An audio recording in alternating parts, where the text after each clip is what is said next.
In this video, we're going to take a look at flowcharting. We'll look at some of the what and why, and take a look at some of the key concepts behind doing this type of operation, as well as we'll take a look at some potential use cases. Let's get started. We're first going to start by taking a look at kind of the what and why for flowcharts. To start off with, what is a flowchart? Well, a flowchart is essentially a grouping of functional shapes and lines that we use in order to write or plan some kind of a program. One of the biggest benefits to working with flowcharts is that, as I mentioned before, this doesn't necessarily need to be a specific programming language or written for a specific programming language. The flowchart is a universal planning tool that's able to help you plan regardless of whether you're programming a robot or a PLC using Rockwell or Siemens programming languages, using ladder or structured text. Regardless of what it is that you're doing, flowcharts are a great planning tool to help you get and organize your thoughts and make sure that you have a functional program. These can be written to any level of detail that's suitable for your given project. So, for example, we may write this to a very high level of detail so that we can use this as a tool to help lay out our program to someone who's a non-programmer or potentially a customer to help us gather those ideas and make sure that we've got the relative general organization of the given machine or operation that it is that we're trying to achieve. These are some of the what and why to flowcharting. Now we want to take a look at how we go about creating a flowchart. There's three main stages to creating a good functional flowchart. The first stage is the design stage.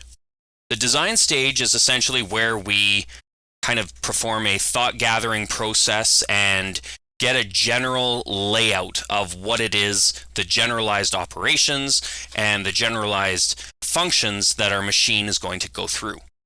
This is one of those critical stages to creating your given program because it allows you to create those critical maps of what it is that your machine needs to go through for the entire production process.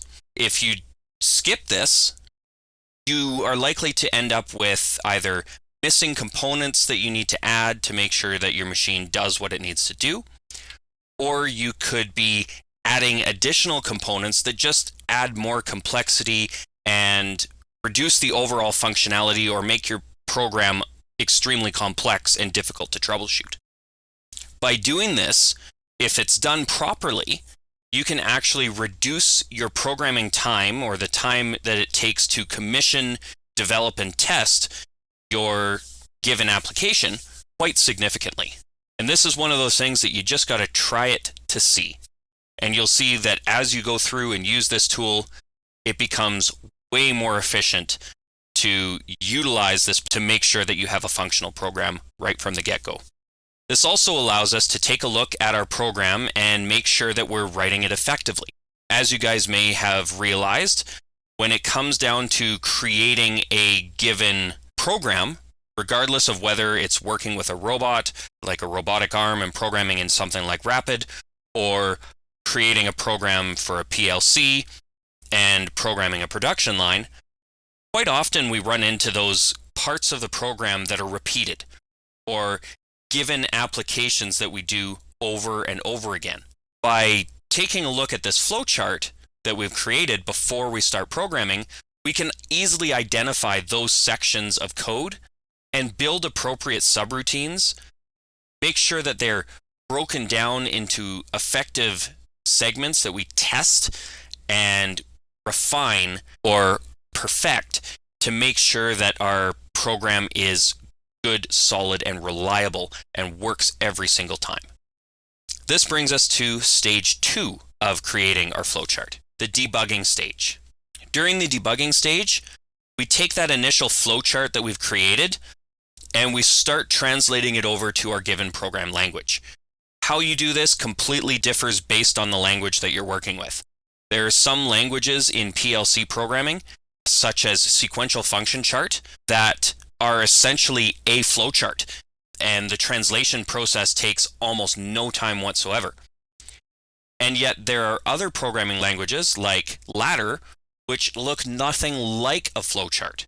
However, the planning tool works for both, and there are ways to build a sequential function chart type language in ladder that we'll look at in future videos. But for this video, the important thing to note is that once we get to the debug stage, we take that given flowchart that we've created and we translate it over to whatever language it is that we're going to be programming in.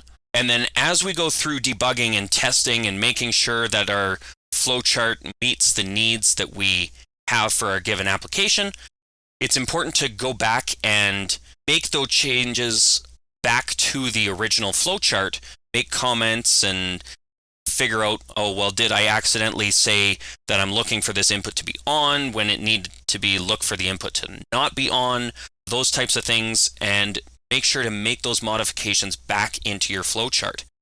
Because then we get to the stage 3, which stage 3 is finalization.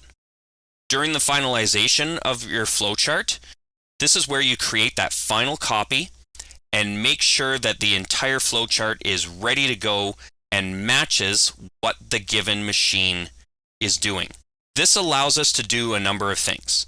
One of the first things that this allows us to do is it allows us to take and use this as a future reference to modify our given program, allowing us to know where to incorporate a new piece of technology into the operation, or where to add in another given application if we need to add another process to our production line. The other big benefit to this finalization stage is that in doing this, it allows us to figure out where we need to add any future changes to our given operation without interrupting the operation or with limiting the impact to productivity. Next, let's take a look at some of the common flowchart symbols. The first symbol we're going to take a look at here is the terminal.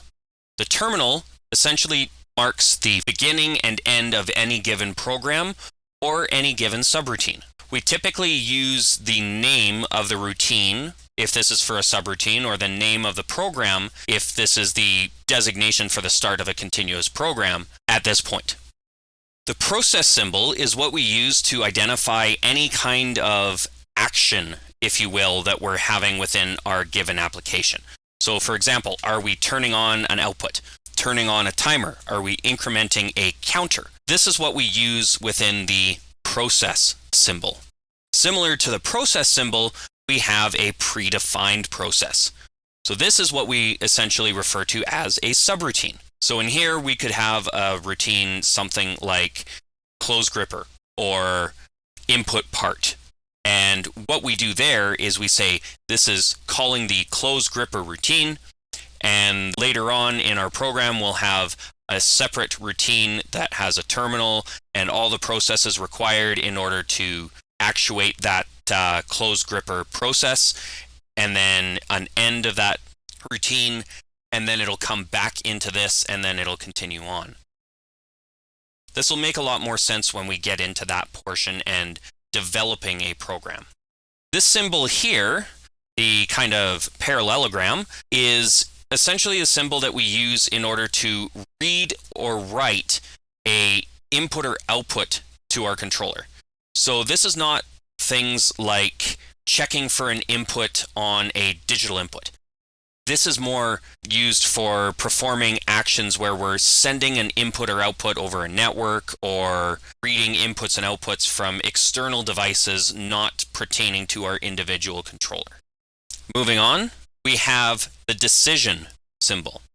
This decision symbol we use in order to analyze any kind of binary decision, right? So anything that's a yes or a no, a true or false. We often use this in robotics or PLC programming to determine whether or not a input signal is on or off. So is digital input 1 true or digital input 1 false? If it's yes, it comes out the bottom typically. If it's no, it comes out the side and cycles back either to a process where we say that we want that input to be turned on, or back up to the beginning of the decision block to kind of form a loop there until that input becomes true.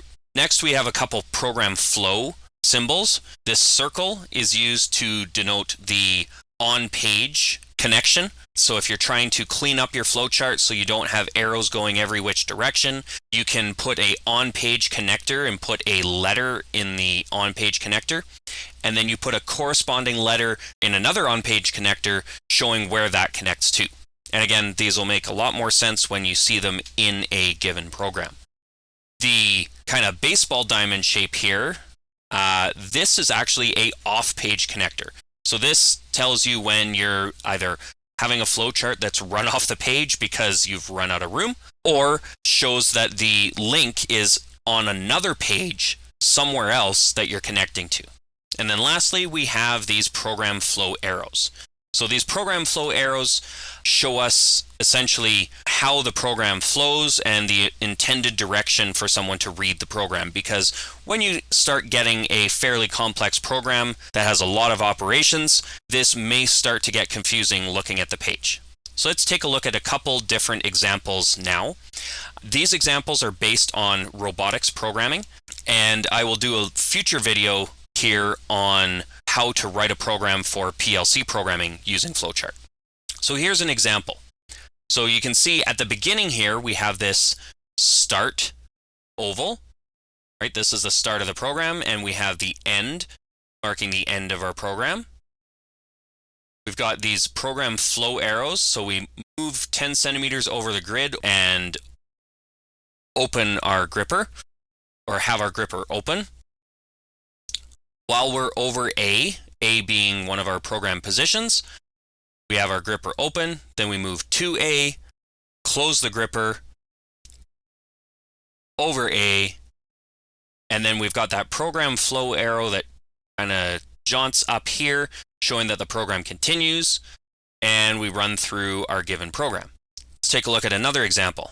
Example 2 here, we have a system that's supposed to run through 4 cycles. So we go to the beginning here, we have our system set up so that it's going to cycle this 4 times. We move over the grid, so on and so on, all the way through down to here. And then at this point where it says, is the cycles done? It's incremented a counter, and we say, are the cycles done? No. Then we have this on-page link, this A, says go back to here, run through this cycle again, check again. Once we've reached our 4 cycles, the answer to this decision question is yes, and it moves over the grid and to end. Third example, we can see how a subroutine would kind of play out. So here, we've got our start of our operation, we move down through, and then we've got this paint and dry. And what this does is it says the program's going to run through here, paint and dry, then it goes through this paint and dry process. When it gets to return, it comes back here, goes to place grid 3, pick B, runs that again, paint and dry, then goes through, goes to C, runs a paint and dry, and then finishes the program. The benefit to doing this is rather than having a continuous line where we have all of these operations in between, this pick A and place in grid 3, this allows us to make our program way simpler, way cleaner, not only in our flowchart, but also when we go to program it in the machine. Thanks for watching, and we'll see you in the next one.